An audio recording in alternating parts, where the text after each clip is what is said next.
So, welcome to my YouTube channel.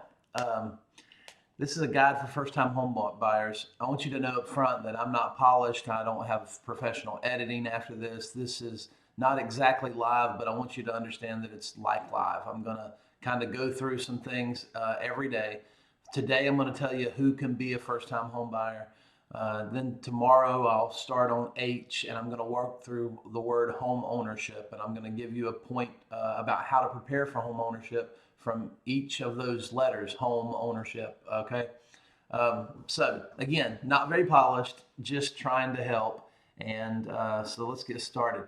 Who can be a first-time home buyer? Who is a first-time home buyer? There are some surprising ways that you can qualify to be a first-time home buyer. One of the ways is an individual who has had no ownership in a principal residence during the 3-year period ending on the date of purchase of the property.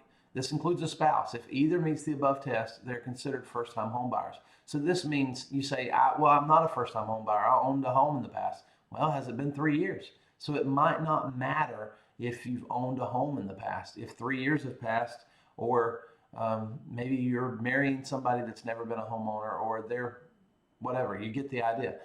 There is the possibility that you could be a first-time home buyer even if you're not really a first-time home buyer, okay?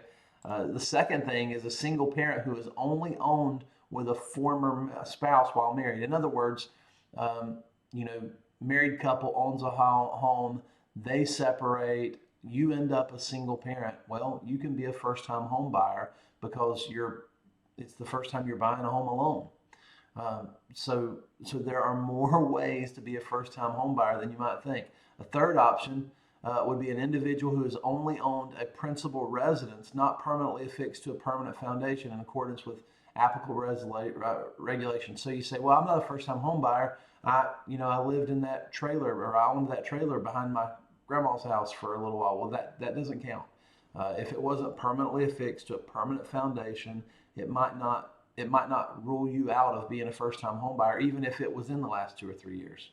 I skipped the one that says an individual who is displaced, who is a displaced homemaker and has only owned with a spouse, but that's kind of the same as the single parent. But you get the idea. So if you've only owned with your spouse and now you're displaced, now you're divorced, now you're separated, you could still be considered a first-time home buyer. And the last way that you can still be considered a first-time home buyer is if you've lived in a home or you've owned a home that you were never able to bring it up into compliance as a livable place. So if it's been deemed unfit. Now, there may be some other challenges if you've lost a home, but it doesn't keep you from being qualified as a first-time home buyer if the house that you had was not livable, it was not legal, it wasn't in compliance. So those are the ways that you can become a first-time home buyer, even if you're not technically a first-time home buyer. All right, tomorrow we'll talk about the H in home ownership.